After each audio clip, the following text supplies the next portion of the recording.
Well, hello everybody. Mike Rains here with Remax TerraSol in the Orange County, California market with today's market update, June 1st today, Wednesday, and the winds of the real estate environment are changing.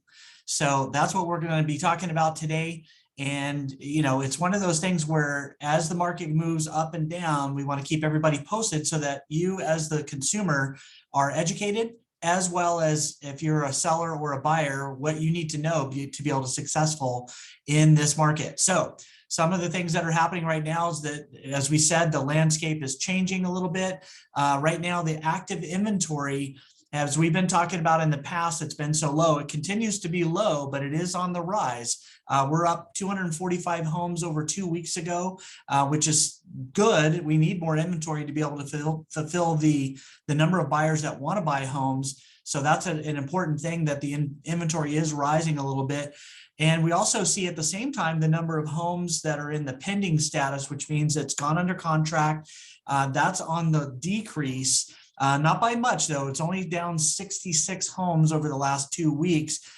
Which is at the first time that I've been reporting below the active inventory. So the number of pending home sales in Orange County, and that's across all of the markets, as we've been saying, condos, townhomes, senior houses, regular houses, all of those added up make the Orange County inventory. And we're at 2,113 homes in all of Orange County.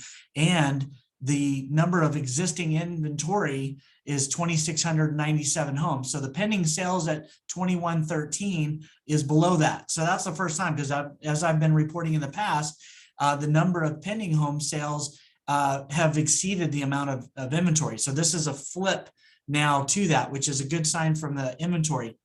The other thing that's happening that you need to know is that the expected market time, which is the number of days that it takes a home on the average to sell, is also on the rise.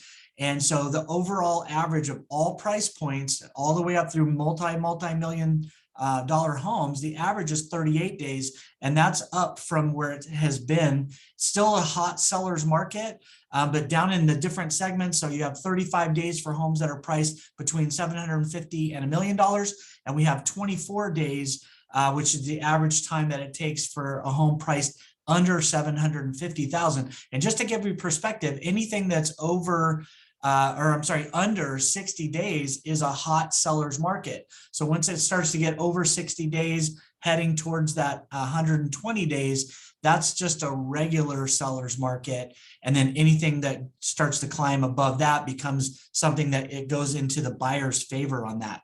So what's driving this decrease in the demand? Well, you guys know what's happening, because at the gas pumps, you're seeing it, you're feeling it at the grocery store. So the average cost of gas now is $6.17, and that's up $1.58 since the beginning of the year. You're also seeing on the mortgage side of things, which translates to the payment that a buyer will experience. So that now is at 5.25%, which is up 2 points since the beginning of the year. So that matters in the amount of payment someone has for a mortgage.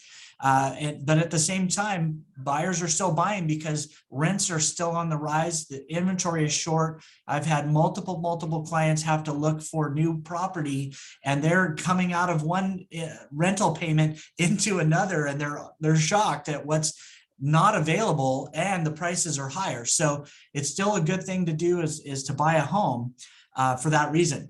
So what does this translate to out in the marketplace? What are you seeing? So what we're seeing is anything that's an overpriced home, we're seeing actually homes sitting on the market longer, as you've seen what the expected market times. And that's actually translated into some homes that are not priced properly. They've had to have at least one and sometimes more price improvements. So they're dropping their prices in order to get the home sold from their original pricing. And then, as we just talked about a second ago, the number of pending homes is down year over year, and it's also the lowest number at this time of the year, and that's an important part of it. At this time of the year, it's the lowest point since 2007 for the spring market on that. So what do sellers need to do and understand in this environment that's changing?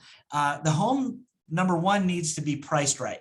So if you're priced overhead, you're going to sit on the market, and you're going to end up having to do price drops. So it's very, very key as a seller today to price that home properly from the start. The second thing is that buyers are expecting more. So that home needs to be in better shape. So that means if you're about to put your home on the market, you need to do a few things to be able to help that. If you're not going to lower the price to where they can take it as is, you're going to have to do some painting. You're going to have to maybe replace some flooring or carpet, make sure that the house is in sharp condition. So when the buyer sees it, they're motivated, because buyers buy emotionally and then they justify logically. So the home has to be very appealing in color, in condition, and all those things. Has to be priced right, and it has to have a good condition. Because what we're seeing is when homes, especially if they're priced right, you still get multiple offers, but then the buyer, whoever wins that multiple counter situation, is coming back to the seller. And when they do their inspection, they're asking for a laundry list of items to be fixed, credits to be given.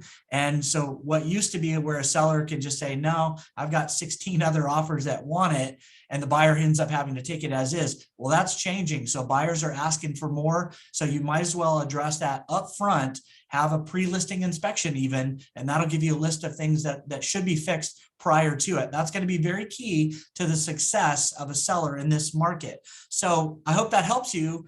And as always, I seek to be that resource for you out in the real estate marketplace in Orange County. I'm never too busy for your referrals. So if you're thinking about buying or selling, or you know someone that is, I'd love to talk with them and share this information with them. Like the video, subscribe to the channel. So for more updates here in the future, I'm Mike Rains, your host, and reach out to me with any comments in the section below. And I'd love to help you or your family or friends out. Have a great week, and we'll keep you posted in a couple of weeks. Thank you.